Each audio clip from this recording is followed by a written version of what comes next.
tomorrow's Axalta We Paint Winners 400 at Pocono. Brad Keselowski has moved to the top of the board with a lap of 51.197. It's a fast lap. Wow.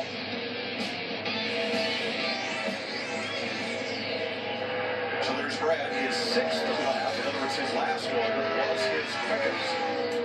Jamie McMurray just moved into the Fast Five. Jamie?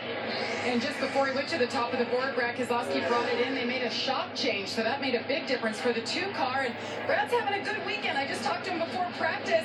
And yesterday, while he was capturing his first pole of the year in his first year at Pocono, his little girl, 1-year-old Scarlett, took her first step. So he's a very proud daddy today. Wow. He had a good day, didn't he? Really did. I'm watching his car, and he's got a great race car. I know that. And Mike, we were talking about that left front.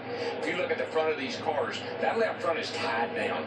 They put a ton of rebound in that left front shock to keep that left front from raising up. And you'll see the right side will come up a little bit, and that's that little bit of roll you feel when you get down in the corner. You want it to be able to roll down on that right front and not get the splitter. We're certainly seeing some cars as they go back out, and I think a lot of it has to do with heating the tires and air pressure. We've seen some good speed. We saw Brad Keselowski, his second time out was his faster lap. We saw the same thing with Harvick. So telling us a little bit about this tire.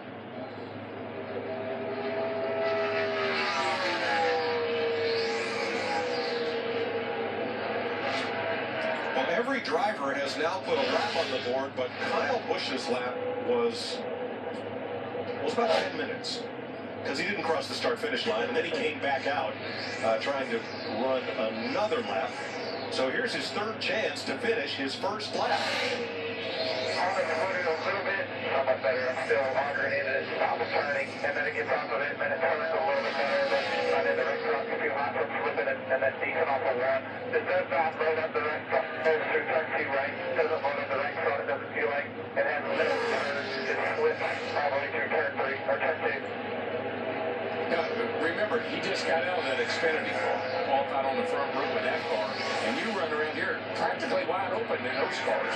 So he's probably feeling a little difference between his Xfinity car earlier, and now he's off of this car. But we've seen this car sparking ever since he got here. Yeah, and even in Xfinity, his car was sparking quite a bit on the right side, and he made a comment saying, that's just the skirts, you know, it's no big deal. So that skirt's made out of metal. They want to seal it off.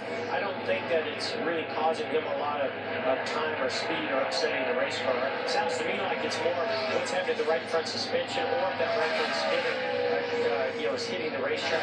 A lot of teams and drivers, they want some compliance in that right front to help load up, and then he goes to the top of the board. Yeah. Oh, exactly. But yeah, they want that right front to be compliant. So he talks about the tire chattering or losing grip. The more compliant you have that right front, the more grip it'll have the right front. But also you'll lose a little bit on the aero platform of the car. Mike, you watch the car, see this 19 car going down the straight. It's up on the right front, just a teeny bit. Pin down on that left front. All the left side pin down. That car will roll over just a little wee bit when in the corner entry. That's why you need that little space under the splitter there. And then that's the science of getting it, balanced out where it doesn't hit the track. Yeah, it seems like these days, especially on a racetrack like this, DW, they're sparking the left side all the way down the straightaway. Then as you get in the corner, the left side's perfect, and the right side, if they do it just right, map it out just right, it just seals off and it's perfect, does it? And as well as you got to compensate for the big bumps. Let's watch Danica. She's got quite a road race career prior to coming to Cup through open wheelers. Yeah, I think she's very comfortable downshifting. She looked really comfortable right there. And it's a fairly early downshift compared to That was pretty good. what we saw with Joey Logano. Sounds like she just had a pretty nice lap as well. Did you see but look at that grip she gets on this. When she shifts up, she does it with a palm of her hand. But when she goes to fourth gear, look at that grip she gets on that steering wheel. Look, watch her grab those things and pull on that thing. Yeah, you don't want to miss that shift with this. That was the one thing I felt different that I did here versus a road course. Road course, I'd be a little bit more smooth with it, gentle with it. Here, I want to be super aggressive with it because I did not want it to be anything but deliberate when it went into gear.